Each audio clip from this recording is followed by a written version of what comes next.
निर्माण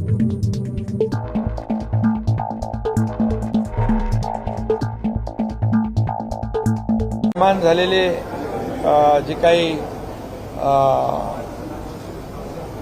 दुष्काळी परिस्थिती, टंचाई ग्रस्त जे 40 तालुके आहेत, या संदर्भात देखील कॅबिनेटमध्ये चर्चा होऊन केंद्र सरकारकडे 40 तालुक्यांच्या संदर्भातली माहिती पाठवली आणि यांना आवश्यक ती मदत देण्याची विनंती देखील केंद्राकडे आम्ही केलेली आहे। त्याचबरोबर जे जस्टिस शिंदे कमिटीचा अहवाल जो मराठवाड्यातला जुन्या नोंदी कुणबी असलेल्या तो एक प्रथम अहवाल जो त्यांनी सबमिट केलेला आहे, त्याच्यावर देखील चर्चा झाली आणि तो देखील अहवाल स्वीकारलेला आहे। मला वाटतं त्या माध्यमातून देखील मराठवाड्यातल्या ज्यांच्याकडे कुणबी नोंदी आहेत अशा मराठा समाजाला मोठ्या प्रमाणावर त्याचा फायदा होईल। त्याचबरोबर सुप्रीम कोर्टातल्या क्युरेटिव्ह पिटिशन जी आहे ती देखील तात्काळ त्याची सुनावणी घ्यावी अशा प्रकारची विनंती देखील सुप्रीम कोर्टाला करण्याचा निर्णय झाला आणि त्यासाठी जो आयोग आहे त्या आयोगाला देखील मराठा समाज मागास कसा आहे या संदर्भातला पूर्ण डेटा, एम्पिरिकल डेटा गोळा करण्याच्या सूचना दिलेल्या आहेत आणि त्याप्रमाणे कारवाई देखील सुरू झालेली आहे आणि त्यासाठी जस्टिस भोसले अध्यक्ष म्हणून जस्टिस गायकवाड आणि जस्टिस शिंदे यांची एक कमिटी गठीत केलेली आहे आणि ही कमिटी जी आहे मराठा समाजाला आरक्षण मिळालं पाहिजे, टिकणारं आरक्षण मिळालं पाहिजे, कायद्याच्या चौकटीत बसणारं आरक्षण मिळालं पाहिजे, यासाठी हे तिन्ही निवृत्त न्यायाधीश न्यायमूर्ती यांची कमिटी सरकारला मार्गदर्शन करेल आणि त्याचबरोबर जो मागास वर्ग आयोग जो आहे त्याला देखील मदत करेल, जेणेकरून ही जी काही एम्पिरिकल डेटा गोळा करण्याची प्रक्रिया आहे ही अतिशय प्रभावी आणि वेगवान करण्यासाठी याचा फायदा होईल। त्याच्यामध्ये त्यांनी जो अहवाल तयार केलेला आहे, प्रथम अहवाल आहे तो 13,500 कुणबी नोंदी आढळलेल्या आहेत आणि त्या आज त्याला मान्यता कॅबिनेटमध्ये दिलेली आहे। याचा फायदा मराठा समाजाला नक्की होईल।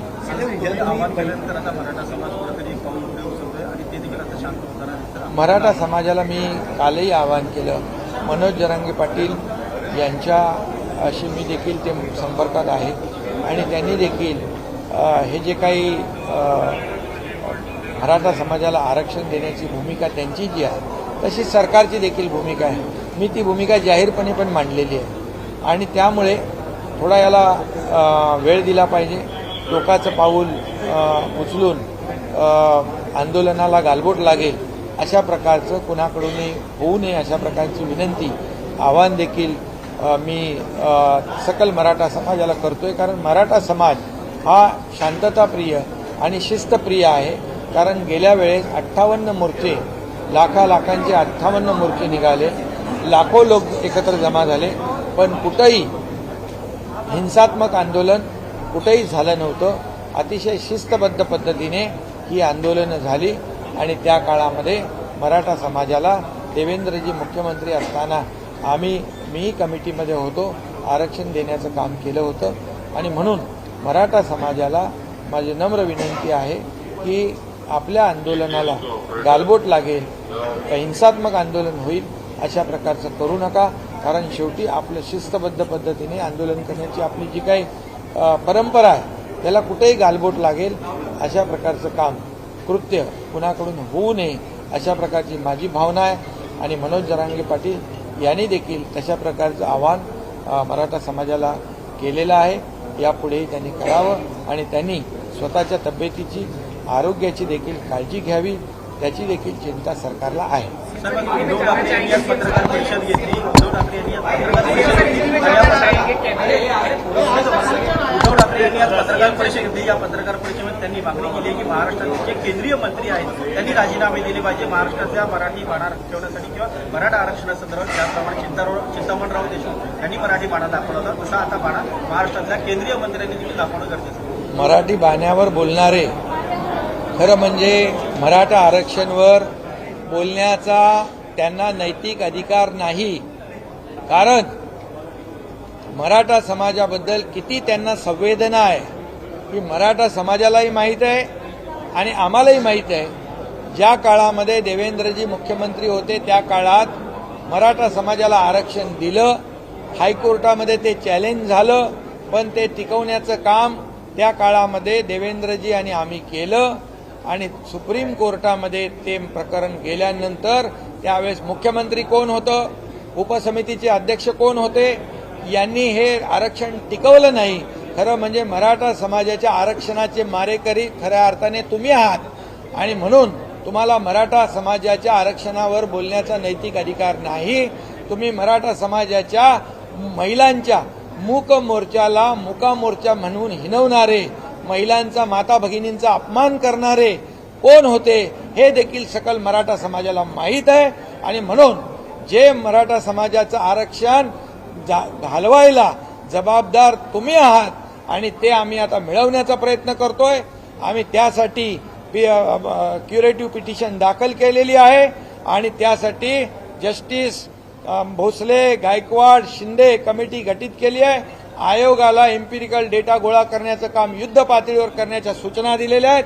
त्यामुळे आम्ही प्रामाणिकपणे आमचं सरकार या मराठा समाजाला आरक्षण देण्यासाठी कटिबद्ध आहे आणि म्हणून या सर्व याला कारणीभूत जे आहेत मराठा समाजाचं आरक्षण गमवायला त्यांनी बिलकुल मराठा समाजाच्या आरक्षणाबद्दल बोलण्याचा नैतिक अधिकार त्यांना उरलेला नाही. राज ठाकरे सुद्धा म्हणले, राज ठाकरे म्हणतात की सरकारकडनं काही होईल. राज ठाकरे म्हणतात सीएम साहेब उद्धव ठाकरे असं म्हणतात की स्वतःचे कपडे धुवून टाका. तुमची केस होण्याआधी आमची केस देखील त्यावेळेला दाखल केलेली होती असं टीका करतायत तुमचं. अरे म्हणून तर मी सांगितलं, तुम्ही तर त्याचे मारेकरी आहात मराठा समाजाच्या आरक्षणाचे. जेव्हा आरक्षण हायकोर्टमध्ये टिकलं तुम्ही त्याच्यावर किती लक्ष दिलं, किती तुम्ही त्यांना पुरावे दिले. मराठा समाज हा फॉरवर्ड आहे, मागास नाही हे जेव्हा न्यायालयाने म्हटलं त्यावेळेस मराठा समाज मागास कसा आहे याचे सर्व पुरावे तुम्ही द्यायला पाहिजे होते. तिथे तुम्ही कमी पडलात, अपयशी झालात, मुद्दाम केलं तुम्ही. या सगळ्या गोष्टी मराठा समाजाला माहिती आहेत आणि म्हणून आज जे काही मराठा समाजाला भडकवण्याचं काम बिलकुल त्यांनी करू नये. मराठा समाज शिस्तप्रिय आहे, मराठा समाज शांततेने आंदोलन करणार आहे आणि हे सरकार मराठा समाजाला टिकणारं, कायद्याच्या चौकटीत बसणारं आरक्षण देण्याची जबाबदारी आमची आहे. आम्ही कटिबद्ध आहोत. इतर कुठल्याही समाजाला त्याच्यावर अन्याय न करता म्हणून आमचं काम युद्ध पातळीवर सुरू आहे. त्यामुळे त्यांच्या पायाखालची वाळू सरकली आहे, त्यांना पोटदुखी उठलेली आहे की आम्ही करू शकलो नाही, परंतु हे करण्याचा प्रयत्न करतात आणि म्हणून आम्ही प्रामाणिकपणे आमचं सरकार मराठा समाजाला आरक्षण देण्यास कटिबद्ध आहे. सर्वपक्षीय बैठक बदनाम करने की कोशिश के तहत तमाम सारी जगहों पर आगजनी की गई और अब आपके ऊपर भी राजनीतिक आरोप लगाए जा रहे हैं, कैसे देखते हैं? जिन्होंने मराठा समाज का आरक्षण गंवाया है, सुप्रीम कोर्ट में जब कौन मुख्यमंत्री थे, कौन उपसमिति में थे, ये सब सकल मराठा समाज जानता है. अभी हमारी सरकार ये राज्य में कानून व्यवस्था बनाए रखने की पूरी कोशिश कर रही है और मनोज जरंगे पाटिल इन्होंने भी आह्वान लोगों को किया है कि मराठा समाज ये बहुत ही शांति प्रिय और शिस्त प्रिय तरीके से आंदोलन उनके होते हैं. इस आंदोलन में कौन भड़काने का काम करता है, कौन ये आगजनी कर रहा है, कौन कानून व्यवस्था यहाँ पर बिगाड़ने की कोशिश कर रहा है, इसके ऊपर पूरी तरह सरकार का ध्यान है और निश्चित रूप से मराठा समाज को पूरी तरह फुल प्रूफ जो टिकाऊ होगा कानून के दायरे में जो बिठाने के बाद ये मराठा आरक्षण देने का सरकार की जिम्मेदारी है और अन्य समाज को किसी को भी बाधा नहीं पहुंचाते हुए ये मराठा समाज को आरक्षण देने का काम सरकार करेगा. उसके ऊपर काम शुरू है. जस्टिस शिंदे के माध्यम से वो भी काम कर रहे हैं और क्यूरेटिव पिटीशन के माध्यम से दिल्ली सुप्रीम कोर्ट में भी हमारा काम शुरू है। इसलिए जस्टिस भोसले, जस्टिस गायकवाड़ और जस्टिस शिंदे इनकी एक कमेटी गठित की गई है और जो बैकवर्ड कमीशन है उसको भी ये डेटा कलेक्ट करने के आदेश दिए हुए ये वार फुटिंग पे हम लोग काम कर रहे हैं और मराठा समाज को आरक्षण देने की जिम्मेदारी हमारी है। सरकार सकारात्मक है, थोड़ा सा समय सब्र की आवश्यकता है और इसलिए मराठा समाज को भी मेरी विनती है, आह्वान है कि कानून व्यवस्था बनाए रखने के लिए आपका भी सहयोग आवश्यक है। इसमें जो कानून व्यवस्था बिगाड़ने के लिए जो कुछ लोग आ रहे उनके ऊपर भी ध्यान रखने का काम ये सकल मराठा समाज के कार्यकर्ताओं ने करना चाहिए। इतने ही मेरी सबसे विनती है।